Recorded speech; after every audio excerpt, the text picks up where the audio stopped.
Hello everyone. Welcome back. Through our last video, we saw India before independence, that is from ranging from 1600 to 1871. And in this video, we'll see post 1871 what happened. So, first thing is what happened post 1871 को हम देखेंगे real consumption ways in India के उस पे so first half में of 20th century में there was a stagnation of wages. बहुत सारे कंट्रीज में वेजेस अच्छे नहीं चल रहे थे. This period was also characterized by income instability हो रही थी, इंक्लूडिंग ग्रेट डिप्रेशन चल रहा था. दो दो वर्ल्ड वॉर्स हो रहे थे हमारी कंट्री में. जिसका सिग्निफिकेंट इम्पैक्ट था किस पे? वेजेस पे. ऑल्सो इन्फ्लेशन, अनएम्प्लॉयमेंट और लेबर मार्केट में बहुत ज़्यादा डिसरप्शंस हो रही थी. उसने भी स्टैगनेंट वेजेस में बहुत ज़्यादा कॉन्ट्रीब्यूट किया उस टाइम पे. हाउएवर इंडिपेंडेंस होने के बाद बहुत ज़्यादा इंक्रीज इन वेज एक्सपीरियंस किया बहुत सारे कंट्रीज़ ने. किस वजह से हो सकता है? वो इंडस्ट्रियलाइजेशन, इकोनॉमिक रिफॉर्म्स होने लगे, इम्प्रूव लेबर राइट्स. ठीक है. जैसे जैसे कंट्रीज डेवलप हुई, उनका इंडस्ट्रियल इंफ्रास्ट्रक्चर डेवलप हुआ, जॉब अपॉर्चुनिटीज़ बढ़ने लगी और इंक्रीज डिमांड होने लगी किसकी? लेबर की. और हाई वेजेस मिलने लगी. मोर ओवर रियल वेजेस में जो इंक्रीज हुआ इंडस्ट्रियल सेक्टर में compare to the agricultural sector, क्योंकि एडवांसमेंट आने लगे, टेक्नोलॉजी इंक्रीज होने लगी, प्रोडक्टिविटी इंक्रीज होने लगी, जिसकी वजह से हायर वेजेस हो गए in the for the industrial workers. But on the other hand जो एग्रीकल्चर है वो हम देखेंगे कि वो घटता जा रहा है as the years pass by, जिसकी वजह से जो एग्रीकल्चर में जो वेजेस थे वो बहुत लिमिटेड रह गए. शिफ्ट हो गया क्योंकि एग्रीकल्चर टू इंडस्ट्रियल सेक्टर, इसलिए एग्रीकल्चरल सेक्टर को बहुत सारे चैलेंजेस फेस करने पड़े. फार्म्स का कंसोलिडेशन हो गया, शिफ्ट हो गया लेबर इंटेंसिव प्रैक्टिसेस से मशीन प्रैक्टिसेस में. सो रियल वेजेस को हम लोग क्या मानते हैं? As a proxy of living standards, क्योंकि वो रिप्रेजेंट करते हैं the purchasing power of income. जैसे जैसे रियल वेजेस इंक्रीज होंगी, इसका मतलब है कि जो इंडिविजुअल्स हैं वो अब ज़्यादा अफोर्ड कर सकते हैं higher quantity and good quality of goods and services. तो इससे उनका जो लिविंग स्टैंडर्ड इंक्रीज हुआ है वो हमें पता चलेगा कि कितना इंक्रीज हुआ है. तो लिविंग स्टैंडर्ड्स में क्या क्या फैक्टर्स आते हैं? जैसे कि उनका हेल्थ केयर इम्प्रूव हुआ है, उनका एजुकेशन इम्प्रूव हुआ है, उनका हाउसिंग इम्प्रूव हुआ है और उनका सोशल वेलफेयर हुआ है. तो ये क्रिटिकल कुछ एक चीज़ें हैं जो डिटरमाइन करती हैं हमारी ओवरऑल वेलबींग कैसी है. Next is per capita, GDP per capita in India post 1871. जो जीडीपी पर कैपिटा था इंडिया का पोस्ट 1871, वो भी इम्पैक्ट हुआ था बिकॉज ऑफ मैनी फैक्टर्स, जैसे कि ग्रेट डिप्रेशन होने लगा था due to the impact of world wars also. तो इससे जो लेबर मार्केट था उसमें बहुत ज़्यादा डिसरप्शंस हो रहे थे, हाई अनएम्प्लॉयमेंट रेट्स हो रहे थे, इन्फ्लेशन बढ़ रहा था और जो वेज ग्रोथ थी वो भी बहुत ज़्यादा हिंडर हो रही थी. स्लोली ग्रोथ हुई during the 19th century and it stagnated during the first half of the 20th century. 1947, since India gained independence, तब से पॉजिटिव रेट हुआ है अभी तक जीडीपी ग्रोथ में, indicating a transition to what modern economic growth हुआ है. इस पीरियड में we saw a shift towards industrialization हुआ, इकोनॉमिक रिफॉर्म्स आए और डेवलपमेंट पे सबसे ज़्यादा फोकस हुआ है. हाउएवर ईस्ट एशियन कंट्रीज से इंडिया का जो ग्रोथ रेट है वो पीछे रहा. That emerged from the colonial rule उस टाइम पे जो हुआ था. ईस्ट एशियन कंट्रीज जैसे कि जापान, साउथ कोरिया, ताइवान, उन्होंने बहुत ज़्यादा इंडस्ट्रियल पॉलिसी को बहुत एग्रेसिवली इम्प्लीमेंट किया, उसकी वजह से उन्हें रैपिड इकोनॉमिक ग्रोथ मिला.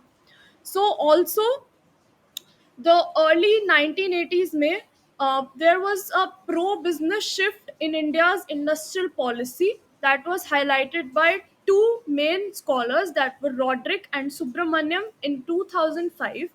इस पॉलिसी चेंज से क्या हुआ? प्राइवेट एंटरप्राइजेस को प्रमोट किया गया, अट्रैक्ट किया गया क्या? Foreign investment. और एक फेवरेबल एनवायरनमेंट क्रिएट किया गया किसके लिए, इकोनॉमिक ग्रोथ के लिए। तो इससे इंडिया की इकोनॉमिक ग्रोथ को एक पुश मिला, ताकि वो सिग्निफिकेंट रोल प्ले कर पाए इकोनॉमी में। ऑल्सो इकोनॉमिक लिबरलाइजेशन हुआ, ग्लोबलाइजेशन मेजर्स आए। सो ये जो जितने भी रिफॉर्म्स हो रहे थे, इससे हमारी जीडीपी पर कैपिटा पे बहुत ज़्यादा इम्पैक्ट पड़ा, और जीडीपी पर कैपिटा राइज हुई। इससे सर्विस सेक्टर में भी ग्रोथ हुआ। इसने कंट्रीब्यूट किया to a further rise in economic growth and particularly in the service sector, जो इंडिया के इकोनॉमिक एक्सपेंशन में बहुत बड़ा सिग्निफिकेंट ड्राइवर बना। So next is the sectoral performance, जो कि सबसे पहले है लेबर प्रोडक्टिविटी पे। So labour was fastest labour productivity was fastest in the industrial sector, as we see. सबसे पहले 1.1, देन 1.4, 3.4, उसके बाद थोड़ा रिड्यूस हुआ। बट एग्रीकल्चर में इट वॉज ग्रेजुअली डिक्लाइनिंग, एक बार तो 0.0 हो गया था। सर्विस सेक्टर में it improve but then it decline. Overall जो हमारा जीडीपी था वो इंक्रीज हो रहा था, बट सर्विस सेक्टर स्लोएस्ट था। जो हमारा लेबर प्रोडक्टिविटी इन इंडस्ट्री था, वो modernization of industries, industrial development की वजह से, टेक्नोलॉजिकल एडवांसमेंट और इंक्रीज्ड एफिशिएंसी की वजह से सबसे ज़्यादा हो सकता है।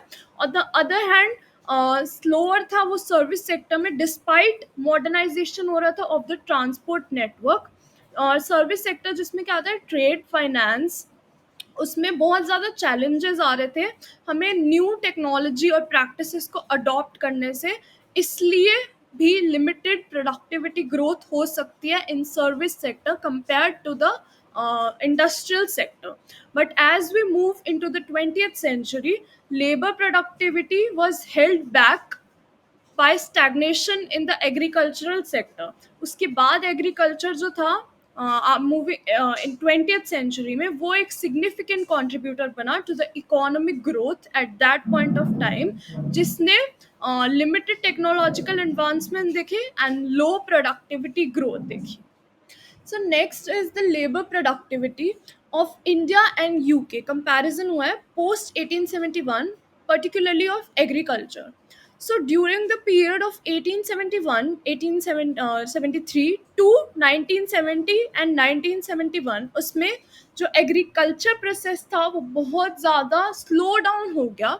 उसने कैचअप करने में बहुत डिफ़िकल्टी हो रही थी। पर्टिकुलरली क्या इंडिकेटर्स हो सकते हैं इसके, due to the decline in workers productivity decline हो सकता है। So in early 1871, average Indian agricultural worker, they slightly produced more than 10% of the output produced by average British agricultural worker. ये जो है, ये प्रोडक्टिविटी गैप, ये reflect करता है डिफरेंस में, किसमें, टेक्नोलॉजिकल एडवांसमेंट में डिफरेंस हो सकता है, फार्मिंग प्रैक्टिसेस डिफरेंट हो सकती है, इरिगेशन प्रैक्टिसेस डिफरेंट हो सकती है, और जो इंफ्रास्ट्रक्चर है दोनों कंट्रीज का वो भी बहुत डिफरेंट था, India and of the UK. So however over the course of 20th century में ये प्रोडक्टिविटी गैप जो था वो बहुत ज़्यादा वाइडन हो गया। बाय 1970 जो एवरेज इंडियन एग्रीकल्चरल वर्कर था, उसका प्रोडक्टिविटी जो था वो 2% से भी ज़्यादा कम हो गया of the British counter part. इससे सब्सटैंशियल डी एक्सेलरेशन हमें दिखता है, जो कैचअप करना बहुत डिफ़िकल्ट हो रहा था इंडिया का विद यूके, क्योंकि ब्रिटेन में, यूके में बहुत ज़्यादा टेक्नोलॉजिकल एडवांसमेंट्स थी compare to India. That's why also we can say this. और अदर्स फैक्टर्स वो भी कंट्रीब्यूट कर सकते हैं, just now that I said कि जो इरिगेशन फैसिलिटीज़ है, इंफ्रास्ट्रक्चर बहुत डिफरेंट है, इन्वेस्टमेंट जो हो रहे हैं एग्रीकल्चर में वो भी बहुत डिफरेंट है। ये की फैक्टर्स हो सकते हैं जो इंडिया के एग्रीकल्चर की जो प्रोडक्टिविटी ग्रोथ है उसको डिक्लाइन कर। So next we'll see the labor productivity comparison of India and UK post 1871, किसमें, इंडस्ट्री सेक्टर में एंड सर्विस सेक्टर में। सो द सर्विस सेक्टर में जो इम्प्रूवमेंट्स हो रहे थे दे वर कंपैरेटिवली गुड थे, पॉजिटिव ट्रेंड शो किया। इनिशियली जो Indian labour productivity service sector में was around 15% of the British level.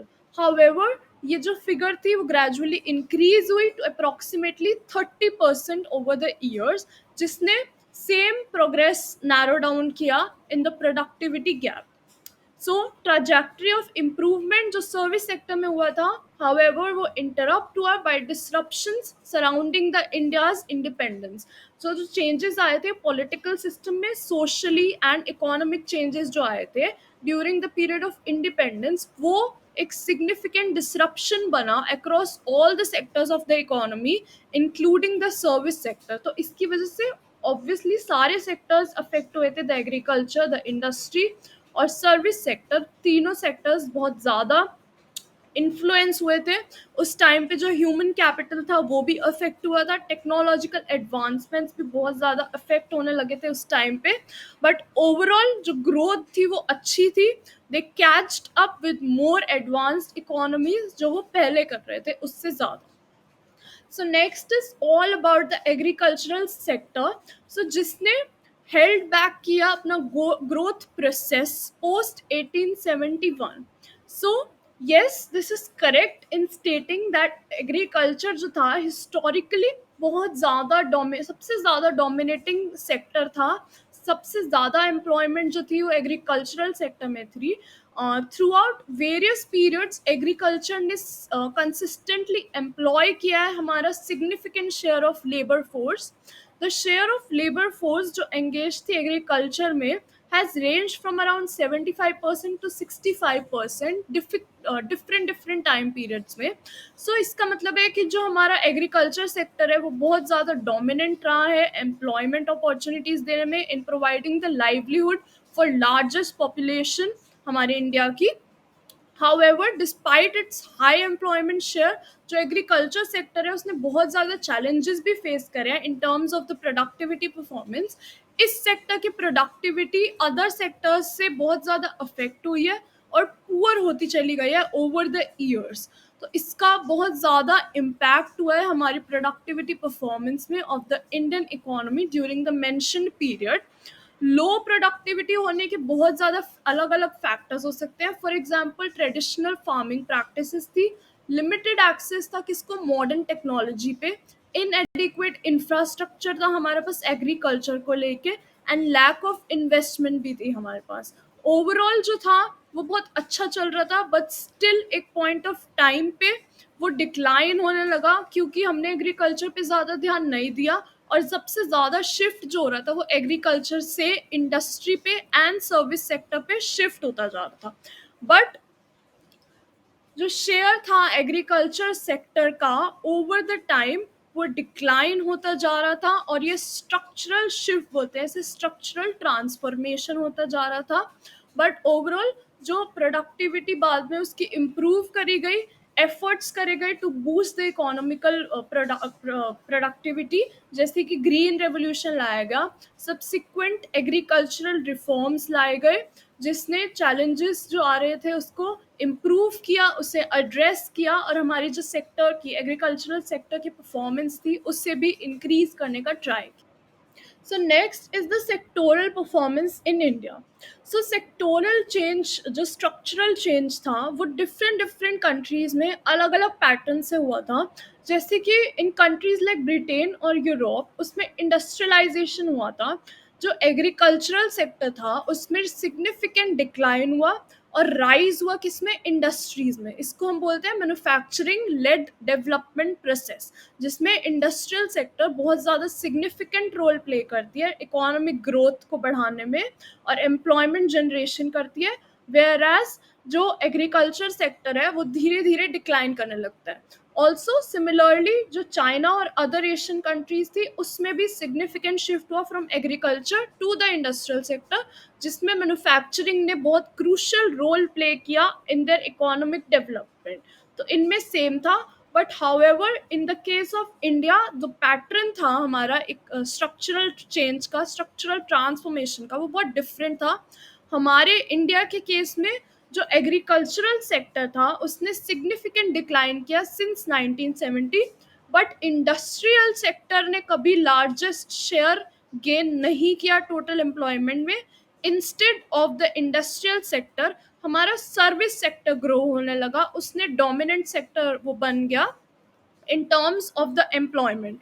तो ये जो हमारा यूनिक स्ट्रक्चरल चेंज था इंडिया के डेवलपमेंट में, जिसमें सर्विस सेक्टर ने लीड ले ली, इसको हम बोलते हैं, हमारे इंडिया के लिए ये है सर्विस लेड डेवलपमेंट या सर्विस सेक्टर डोमिनेंस पैटर्न बन गया था।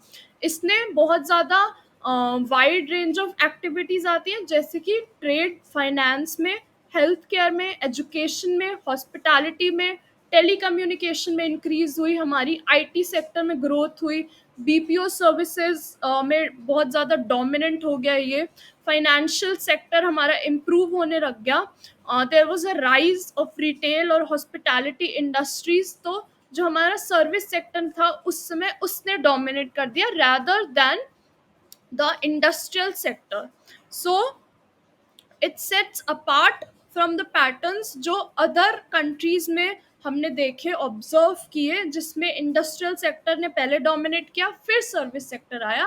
रैदर हमारे में डायरेक्टली एग्रीकल्चर के बाद सर्विस सेक्टर आया और इंडस्ट्रियल सेक्टर जो था वो बीच में से बहुत ही कम टाइम के लिए रहा। So this is the end of the video जो हमने पोस्ट 1871 देखा।